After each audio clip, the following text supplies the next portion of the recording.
کم تنہائی میں اس سے مخاطب ہوتی تھی۔ بھائی سے شام میں آفس سے آنے کے بعد ملاقات ہوتی تھی، مگر اب وہ ان سے پہلے کی طرح بے تکلفی سے پاس بیٹھ کر گفتگو نہ کر پاتی تھی۔ اس کی کیفیت عجیب تھی۔ وہ عمر سے خفا بھی تھی، مگر وہ ہر پل اس کے حواسوں پر سوار رہتا تھا۔ شادی کو 1 ماہ سے زائد عرصہ گزر جانے کے باوجود ان میں پہلے جیسا ہی فاصلہ تھا۔ وہ صبح کا سائٹ پر گیا، کبھی شام کو تو کبھی رات کو لوٹتا، دروازے میں ہی کبھی ماں تو کبھی بہنیں گھیر لیتی، پھر 1-1.5 گھنٹہ وہ ان کی سنگت میں گزار کر آتا تو اس کا موڈ آف ہوتا۔ وہ فریش ہو کر آرام کرتا اور دوستوں کی طرف نکل جاتا تھا، پھر کبھی کھانے سے پہلے یا بعد گھر میں آتا تو پھر نامعلوم سائقہ بیگم کون سے قصے چھیڑ دیتی جو رات گئے ختم ہوتے، اور وہ جو سارے دن کی تھکی ہوئی ہوتی تھی انتظار کرتے کرتے سو جاتی، اور وہ اس کے انتظار کی خوش فہمی دل میں لے آتا اور اسے سوتا دیکھ کر پیچ و تاب کھا کر سو جاتا۔ دونوں انا کے جال میں پھنسے ایک دوسرے کی پہل کے انتظار میں لا تعلق سے ہوئے تھے۔ سائقہ کی تمام چالیں کامیاب ہو رہی تھی۔ لائیے بھابھی، میں آلو چھیل دوں؟ وہ کچن میں آ کر بولی۔ ہاں لو، دیر ہو گئی ہے آج تو توقیر آتے ہی ہوں گے۔ وہ چھری سے پکڑا کر سالن بھوننے لگی۔ وہ بڑی نفاست سے آلو کے چھلکے اتارنے لگی۔ شکر ہے تمہیں بھی سسرال جا کر کچن سے دلچسپی ہو گئی، بڑی اداس رہنے لگی ہو۔ ہاں بھائی، ہونا بھی چاہیے۔ سسرال والوں نے پلٹ کر خبر ہی نہ لی، اور عمر کو بھی 1 ہفتے سے زیادہ ہو گیا ہے کیا ہوئے اس نے بھی نہ کال کی نہ سیل کی۔ تمہاری حالت تو ایسی ہونی ہی چاہیے، تمہاری جگہ میں ہوتی تو پاگل ہو چکی ہوتی مارے وہموں کے۔ دیکھو نا، وہ گیا بھی تو کہاں، لندن۔ توبہ، بہت ہی آزاد و بدذات معاشرہ ہے۔ اچھوں کا ایمان کمزور پڑ جاتا ہے اس ماحول میں۔ پھر وہاں کی وہ گوری چمڑی والی میمیں ایشیائی مردوں پر ایسی مرتی ہیں جیسے گڑ پر مکھیاں۔ عمر تو ہیں بھی خوبصورت تو ہینڈسم، پھر دولت مند اور جوان ہیں۔ ایسے مردوں کی وہ جلد قابو میں کر لیتی ہیں۔ ایک بات بولوں گی، تم برا مانو یا بھلا، عمر کے چال چلن مجھے درست نہیں لگتے۔ وہ بت بنی رچ کے آگے سے چھلے ہوئے آلو اٹھا کر سالن میں ڈالتے ہوئے کہہ رہی تھی۔ وہ تمہیں چھوڑ کر مزے سے چلا گیا، اگر محبت کرتا تو کسی بھی بہانے سے ہنی مون کے لیے ساتھ لے جاتا، مگر وہی بات کہ جو مرد دوسری نیت سے جائے وہ اپنے ساتھ کیوں پاؤں کی زنجیر لے جائے؟ اب تک اسے آ جانا چاہیے تھا۔ ارے کیا ہوا؟ اس کی خاموشی پر پلٹ کر دیکھا تو وہ دھواں چہرہ لیے کھڑی تھی، اور دوسرے لمحے وہ بھاگ کر ان سے لپٹی رو رہی تھی۔ ان کی باتیں پہلی بار اسے بالکل سچ لگی، ان کا ایک لفظ حقیقت کی ترجمانی کرتا ہوا محسوس ہوا۔ اسے لگا بھابھی سے بڑھ کر کوئی ہمدرد نہیں ہے۔ ارچ، بھائی کی آواز پر اس نے تیزی سے چہرہ دوپٹے سے رگڑا تھا۔ عمر کی کال آئی ہے، وہ ارچ کو لینے آ رہا ہے۔ ارچ، تم تیار ہو بیٹا؟ وہ ہاتھ میں پکڑے کہیں شاپرز بھابھی کی طرف بڑھاتے ہوئے دونوں سے مخاطب ہوئے۔ عمر، کب آئے بھائی؟ اس کا دل دھڑکنے لگا، نامعلوم خوشی سے یا وہ رات کو آیا۔ اسی وقت وہ تمہیں لینے آ رہے تھے، مگر تم سو چکی تھی، اس لیے تمہاری بھابھی نے منع کر دیا کہ تم بے آرام ہوگی۔ اب عمر نے آفس فون کیا ہے۔ توقیر نے عمر سے کی گئی تمام گفتگو دہرا دی۔ وہ بھیگی آنکھوں سے بھابھی کو دیکھے گئی۔ مبالغہ آرائی جھوٹ اور مکاری میں وہ کتنی پستیوں میں جا گری تھی۔ دکھ سے اس کا دل بھر گیا۔ وہ تو چند لمحے قبل صدقے دل سے ان کی ذاتیاں معاف کر چکی تھی۔ کیا کروں، اماں کے جانے کے بعد تمام ذمہ داریاں میرے اوپر آ گئیں، دماغ الجھ کر رہ گیا ہے، تمہیں بتانا یاد ہی نہیں رہا۔ اور آج بھی کمال کرتے ہیں، پہلی بار عمر ارچ کو لینے آ رہا ہے، کھانے کا ٹائم ہے، گھر میں بھی کچھ خاص نہیں بنا ہے، کیا کروں، عزت کا سوال ہے۔ وہ بری طرح سٹپٹائی ہوئی تھی۔ انہیں گمان بھی نہ تھا کہ اس طرح ان کی غلط بیانیوں فریب کا پردہ چاک ہوگا، یا عمر یہاں کی بجائے توقیر کے آفس فون کرنے کی اجازت لیں گے۔ فکر مت کرو، میں بازار سے بہت کچھ لے آیا ہوں، تم پڈنگ اور شیر خورما بنا لو، رس ملائی اور ربڑی میں لے آیا ہوں۔ ان کا مسئلہ حل ہو گیا۔ اس نے ویلوٹ کے بلو سوٹ پر ریڈ، گولڈن اور بلو کے امتزاج کا دوپٹہ اوڑھا تھا، بالوں کو جوڑے کی شکل میں لپیٹ کر گلاب کا پھول لگایا تھا، ہونٹوں پر ریڈ لپسٹک نے چہرے کو روشن کر ڈالا تھا، کانوں میں دوپٹے کے میچنگ کے بڑے ٹاپس تھے، گلے میں عمر کا رونمائی میں دیا ہوا ڈائمنڈ نیکلس ہر وقت رہتا تھا، اور عمر ہاتھوں میں تلائی چوڑیاں بھی۔ وہ تیار ہو کر باہر آئی تو اسی لمحے باہر سے کار کے ہارن کی آواز سنائی دی تھی۔ بھابھی گیٹ کی طرف گئی تھی، وہ بھی پیچھے آ کر پردے کی اوٹ میں ہو گئی۔ اس نے انہیں سلام کیا تھا، مگر کار سے نہیں اترا تھا۔ اندر تو آؤ نا، کھانا تیار ہے، ہم کب سے انتظار کر رہے ہیں۔ آئی ایم سوری بھابھی، میں اس وقت بہت جلدی میں ہوں، کھانا پھر کبھی کھاؤں گا، آپ ارچ کو بلا دیں پلیز، اس نے باوقار لہجے میں معذرت کرتے ہوئے کہا۔ بھابھی کے بے حد اصرار پر اس نے مجبوری بیان کی کہ ان کی کسی اہم ترین پروجیکٹ کے سلسلے میں صوبائی منسٹر سے اپائنٹمنٹ ہے، جس کے لیے اسے فوراً جانا ہے۔ بھائی بات لے رہے تھے۔ وہ بھابھی کو خداحافظ کہتی ہوئے فرنٹ سیٹ پر بیٹھ گئی، جس کا دروازہ پہلے سے بند تھا۔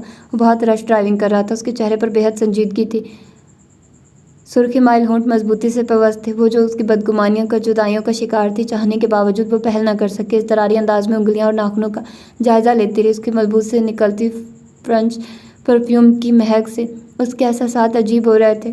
جب مہکے سے دل نہیں بھرا تھا تو کیوں شادی کے لیے حامی بھری تھی؟ وہ اس کی جانب دیکھے بغیر کارڈار لہجے میں مخاطب ہوا۔